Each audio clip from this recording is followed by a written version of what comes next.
Hello everyone. Let us continue our discussion about employees' rights and responsibilities. So last time nasugdan na nato ni siya. So ato lang siya i-continue. Okay? Let's start with the employee misconduct. So when we say employee misconduct, mao ni siya ang mga actions nga ginabuhat sa mga empleyado kung asa pwede sila matagaan og penalty, no, matagaan sila og penalty like either suspension, ma-suspend sila sa trabaho, or ma-terminate sila sa trabaho. This is also kumbaga either a warning signal or a go signal to terminate or suspend or an employee, no. So na mga empleyado nga mga natanggal tungod sa mga aning actions, like for example employee theft, kana bitong mga empleyado nga mga nguha og mga materials from the company or sa iyang gitrabahuan, mga even karing kwarta, no, kwarta or any materials nga ginakuha niya sa company without permission, that is employee theft. Employment harassment, workplace violence, like karang mga empleyado nga makig-away sa ibang empleyado, makipag-skandalo sa ibang empleyado. So kara siya.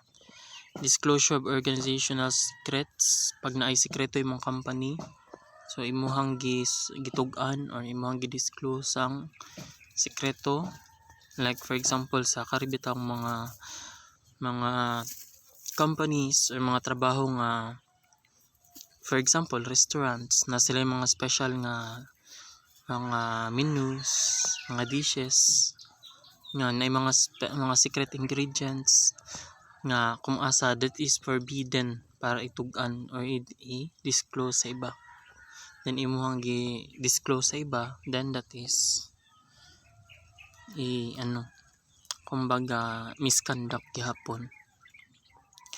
Misuse of company funds, no, katong corruption, graft, katong mga paggamit og budget nga dili kumbaga dili siya tugma sa kung asa dapat siya kuanan gastusan. So, para falsification of documents, no, we have one intern last time na nag-falsificate og document. So it's quite alarming also, no? Especially social work student pa naman. Then of course like for example medical personnel or medical nga related nga worker or employee, so need niya mag-submit og mga papers like medical certification and others. So since dira siya nagtrabaho, magbuhat siya og iyahang medical certificate, so that is also a falsification of document. Identity theft, no, forging of mga signatures o mga ana, that is first falsification of document. And of course illegal drug use. So isa ni siya sa pinaka kumbaga dako nga misconduct kung asa ang employee either sometimes na yung mga gihapon nga wala gid siya matanggal, dili gid siya matanggal sa trabaho habang ginatagaan nag warning to stop, especially pag mga importante nga empleyado sa isa company. Okay, reducing employee theft and misconduct before hiring. So before hiring, nadyo screening, honesty testing, background checks. So that's why sometimes ang mga ari bitong maybe isa pod sa reason nga nung dali lang mapasulod sa trabaho ang mga kaparyente. This is one of the saddest reality ha. Isa sa reason nga nung nauso pod ang medyo uso ang backer system. That's because napoy mga employers na kung asa mas prefer nila nga mag-hire og employees nga kilala sa ilan ng mga sinaligan nga empleyado. So reality na siya nga ay kara lang mga ano nimo, mga kailan nimo. So, isa na siya sa nga kuan sa backer system nga mas prefer nila nga kilala sa ibang nilang empleyado, mga sinaligan nilang empleyado ang ilahang ipasulod or ilang i-hire because karibitong mas trusted na siya, no? Mas less ang tendency nga mag-commit sila og misconduct, or if naman sila yung mga misconduct nga ma-commit, at least na sila karibitang dili kayo bugat. But there are also employees nga nagsalig tungod kay may position ng ilang mga relatives that company, mag-commit pod sila og misconducts. Okay, so nga na gid ang reality.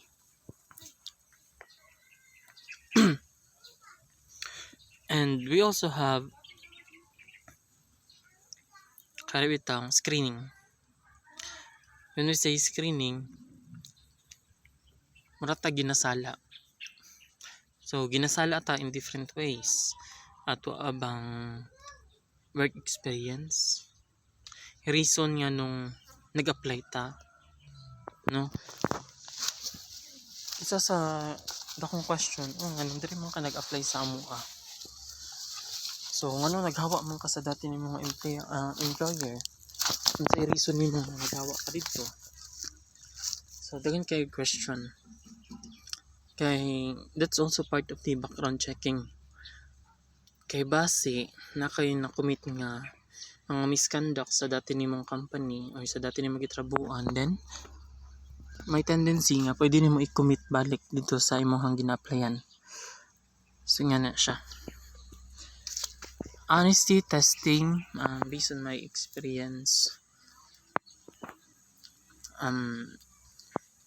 usual this is sa karibitang exam, and of course during interview, no? May mga employers, na mga human resource personnel nga kung asa gusto nila i-share nimo kung unsa jud ka, unsa gyud ang imuhang pagkatao, unsa imong mga halos secrets in life nimo kalkalon. So maybe that was just part of the background checking, and of course honesty testing kung asa maging iano ba nimo ang imuhang kumbaga ipakita ba nimo nga honest ka sa ilaha, nga wala kay itago sa ilaha. So halos kalkalon tanan sa imuha. So nga na siya. That's before hiring. After hiring, kay workplace monitoring. So i-monitor ka, review behavior changes. So nabay kabag-uhan sa imong behavior, like butan kay katong pag-screening, butan kay ka during before ka na hire, pero pag abot sa mura de kag karibitong turo bitaw. So nabay changes sa imong behavior and personality. That's part of the monitoring gyapon. Of course, document.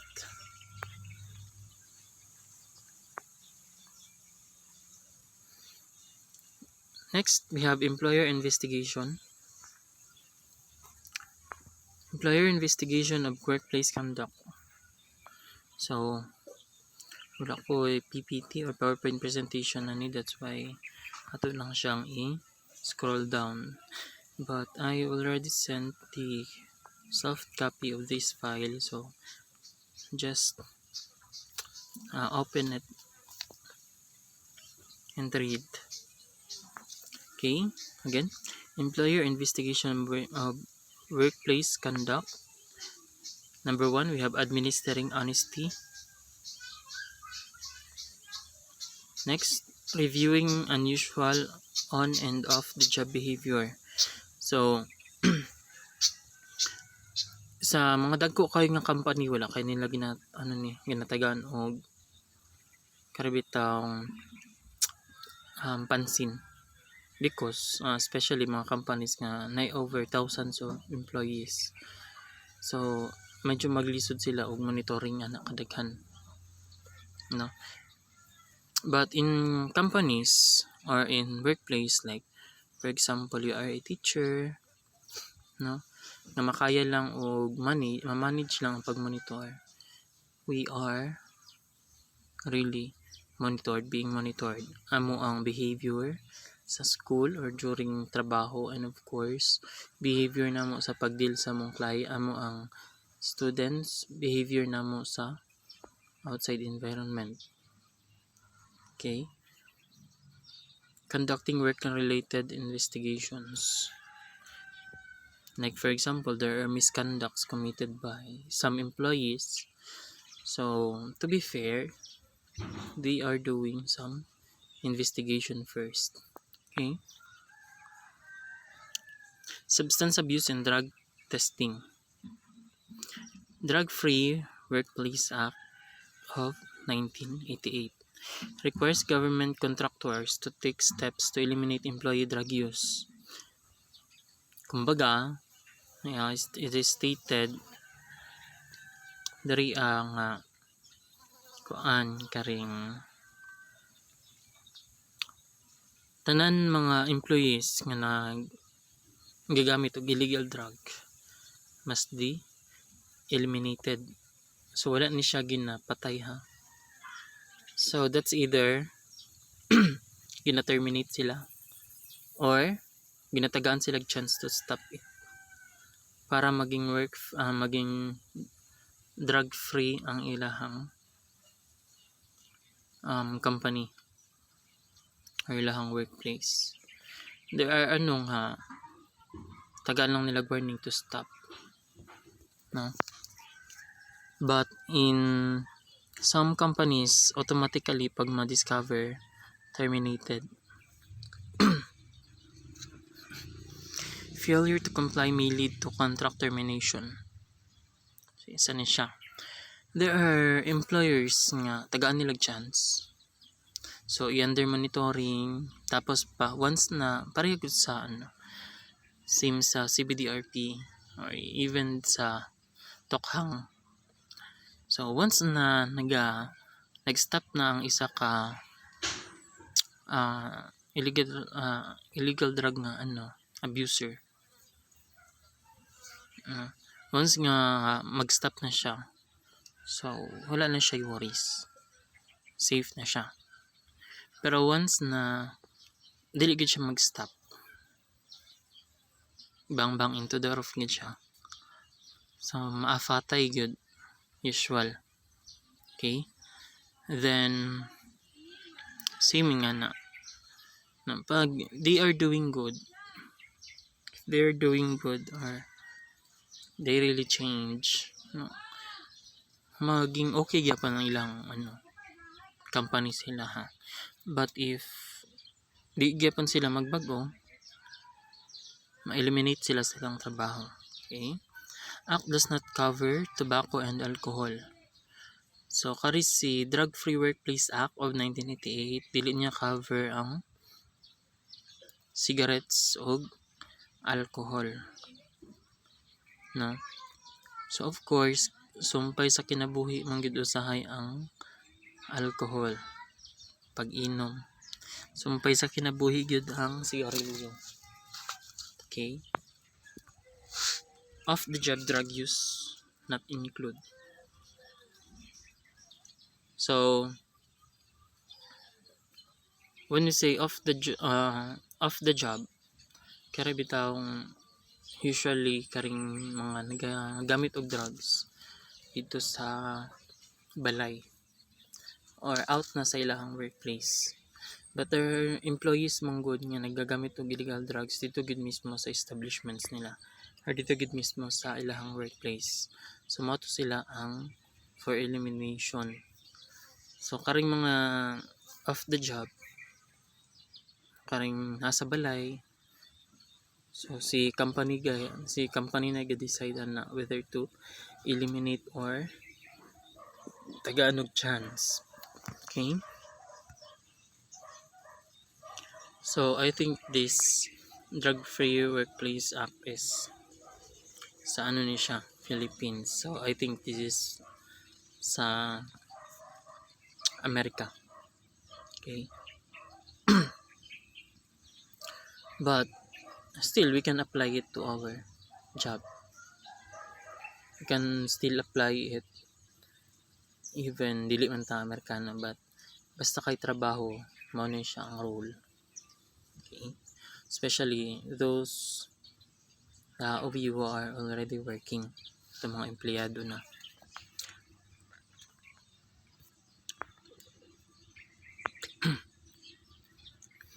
How substance abuse affect employers financially? So, paano daw ang substance abuse maka-apekto dito sa ato ang employers financially? So, nag-hire sila og mga empleyado para magtrabaho, para kumbaga ang ilahang workforce is maging okay.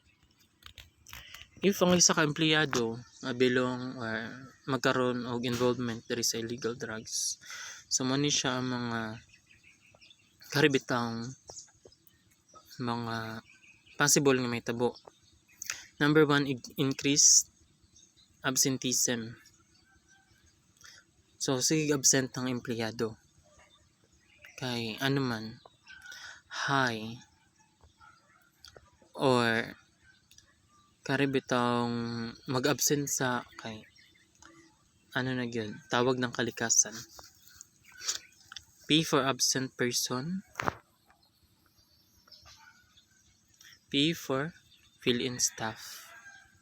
Pag mayon tag fill-in staff kato mga empleyado nga wala naka-duty, so pulihan sa siya. So, kumbaga magbayad gyapon si employer, magasto gyapon si employer tungod sa absenteeism. Okay, tungod sa absenteeism. Next we have increased accidents or damage. Na yung mga empleyado nga na involved sa illegal drugs na like for example driver siya sa isa ka company tapos gamit og illegal drugs, especially karing mga night shift, no, karing gabi sila magtrabaho. So na mga instances nga kung asa sila mga disgrasya, mabangga sa mga anak. So sigin sa man gyapon ang magsagot sa gasto si employer gihapon. So medical expenses kung mapatay na pa mga burial, mga so ingan na siya. Si employer gihapon ang gasto number 1. No? Replacement of damaged equipment. Naguba ang truck. No? Nya kato mga for example, nagdala siya og sa iyang truck nga gidriban na siya 100 or 200 kabok baboy nga ginatransport. Tapos karon naligid sa bakilid ang iyang truck nga gidriban tungod kay nakagamit og drugs, parte katulgon. So karon namatay ang mga baboy kay naligid-ligid dito sa bakilid. So what will happen? Tapos ang driver naputlan og tiil. Nabali ang tiil.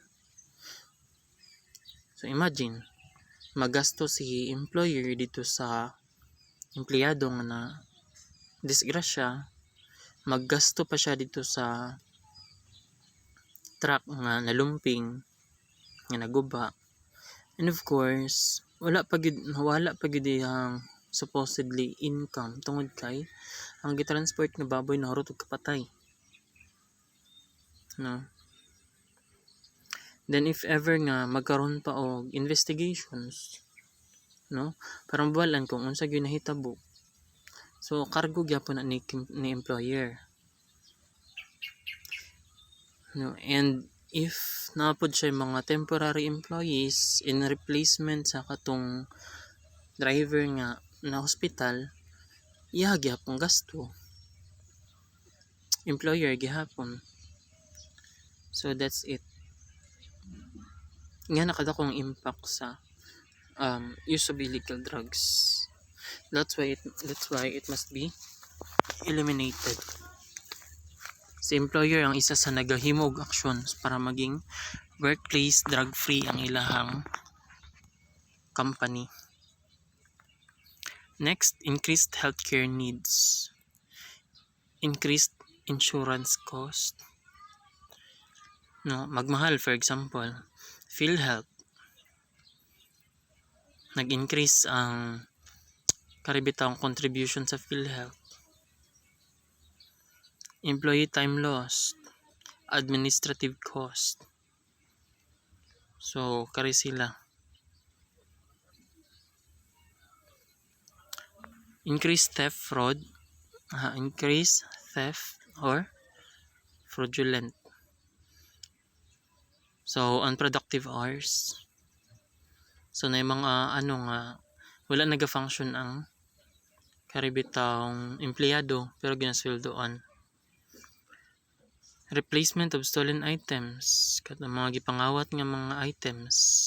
So, ilisan man gyud to another gasto na pod ni employer. Fees for hiring security services tungod kay naa may mga karibitang mga theft employee nimo nga mga kawatan. No. Mag-hire na pod ka og mga security personnels. Magbantay sa imong portahan. Okay? Legal fees and investigative cost if ever nga dinagkuan ang mawala. So need po nimo og dako nga need gyapon nimo magasto para sa investigation. Okay? Drug testing and employees' rights. Policies for conducting drug test. Random testing of all employees at periodic intervals.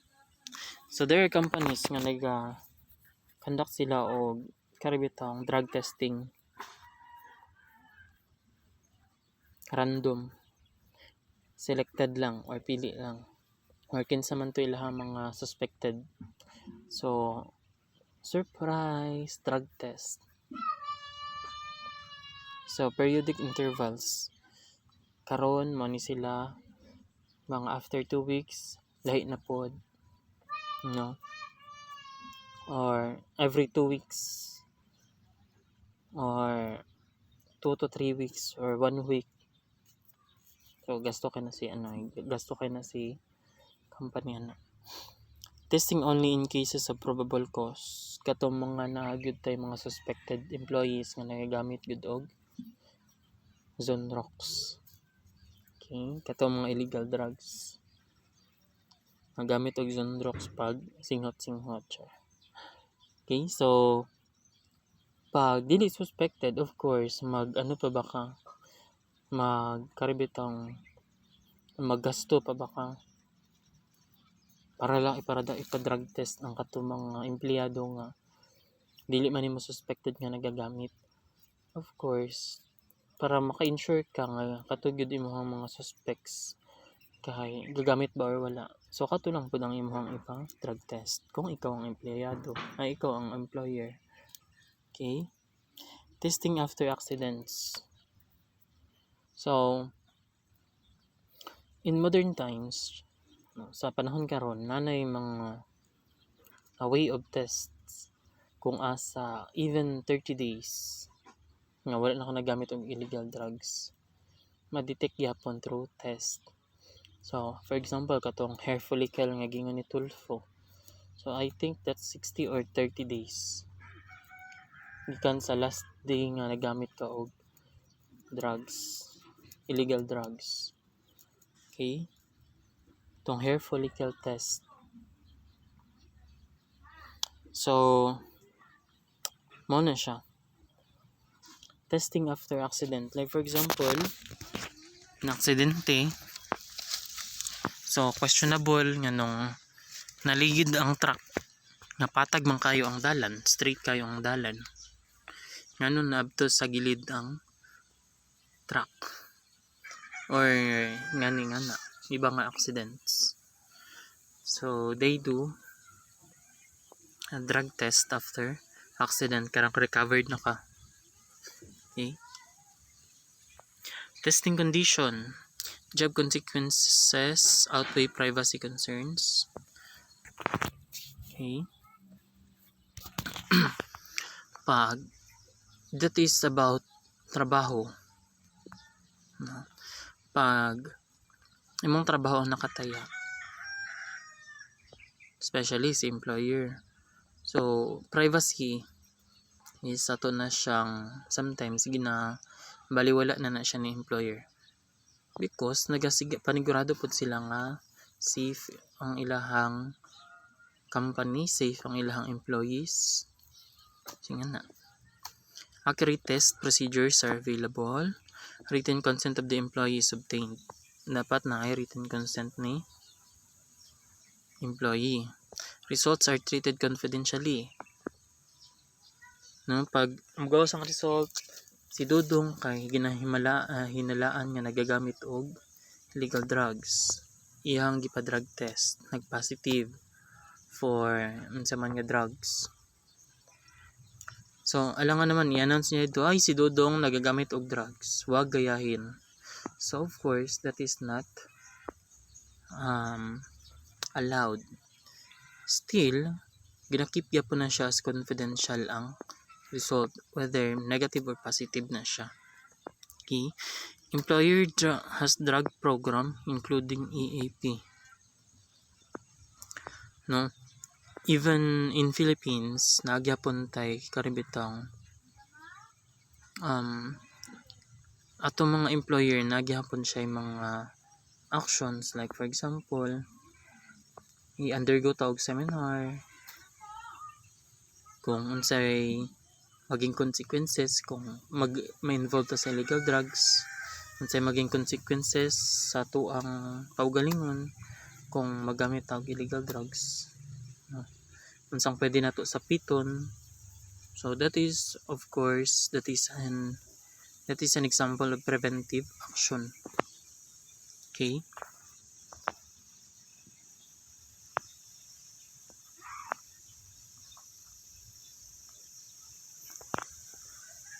Next, HR policies, procedure, and rules.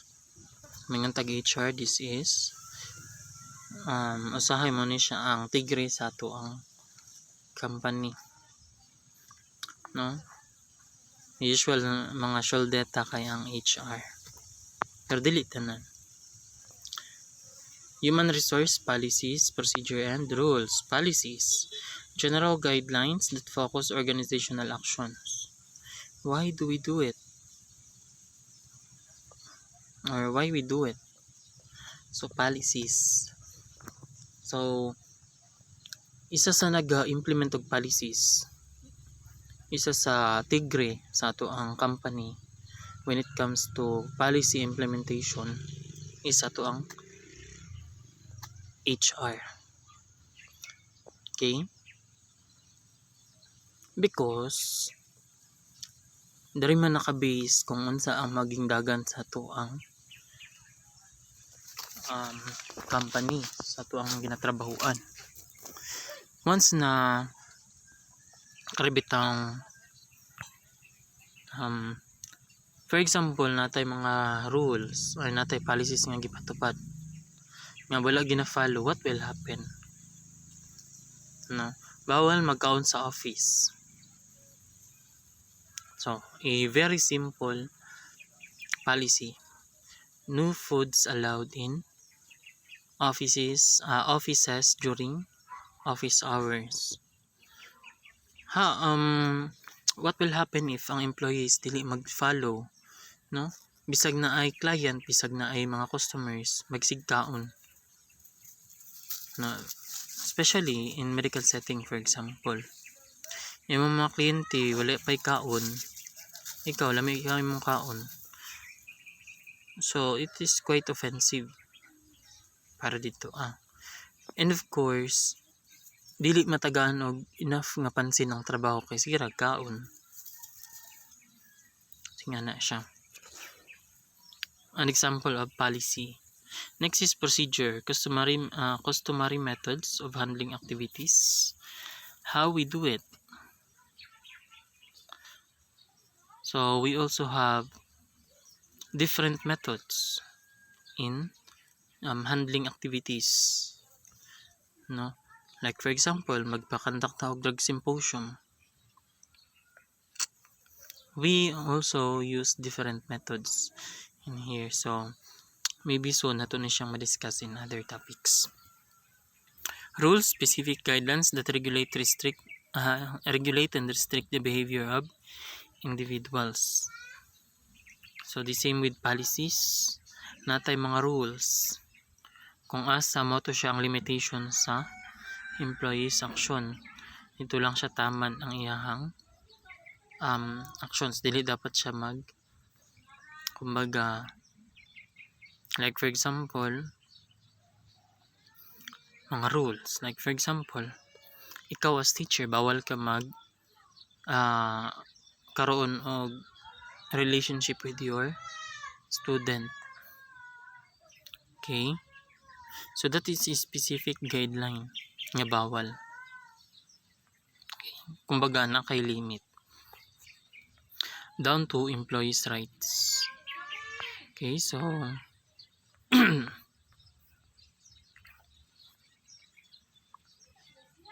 okay, employee discipline. Approaches to discipline. Positive discipline and progressive discipline. When we say positive discipline, this is more on karibitang dili man siya totally nga positive, no?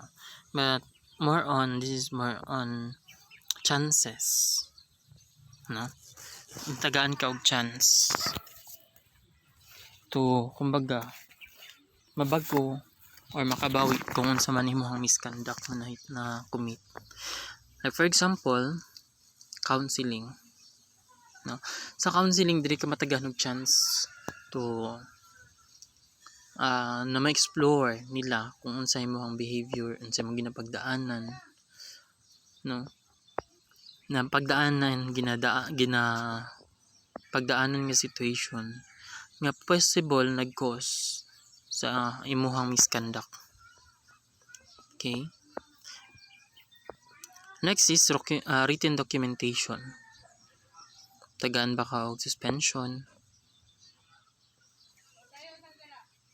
or karibitang tagaan ka og different mga chances like that. And of course, final warning, decision day off or discharge.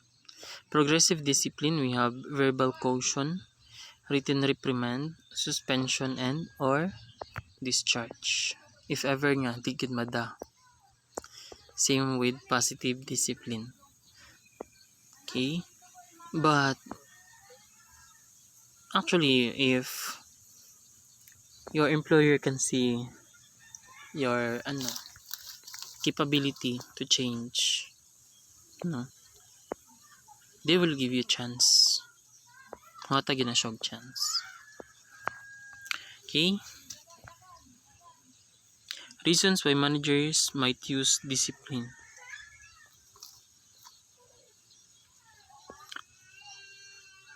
So here are the reasons why managers might not use discipline. Organizational culture of avoiding discipline. So there are companies nga pag na-misconduct ang ilang empleyado, direct terminate. Okay? So that's because dili sila gusto og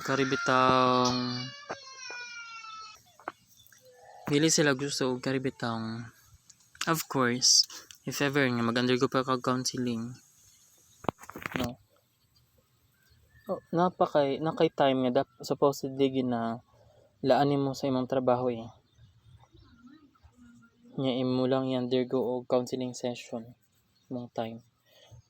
So kumbaga naagi mga strict ng companies. Okay? So as their way of discipline, diretso taktak sa trabaho. Fear of lawsuits, lack of support by higher management. So isa ni siya. That's why mostly nowadays wala kayo tayo makita nga industrial social workers. Nang dili tanan company na ay industrial social workers. Because dili sila gusto og kabing bitaw ng mga tagas kay nga processing when it comes to misconduct sa ilang empleyado. Sometimes terminate gid siya. Guilt about past behavior, fear of loss of friendship, avoidance of time loss. Okay? Discharge, last disciplinary step. Termination process. So, pag ang isa ka empleyado is about to be discharged or matanggal siya sa trabaho, mo ni siya ang process. Coordinate manager and HR review. Si manager o si HR ang mag-coordinate. Select a neutral location, conduct determination meeting. No, sila gyapon.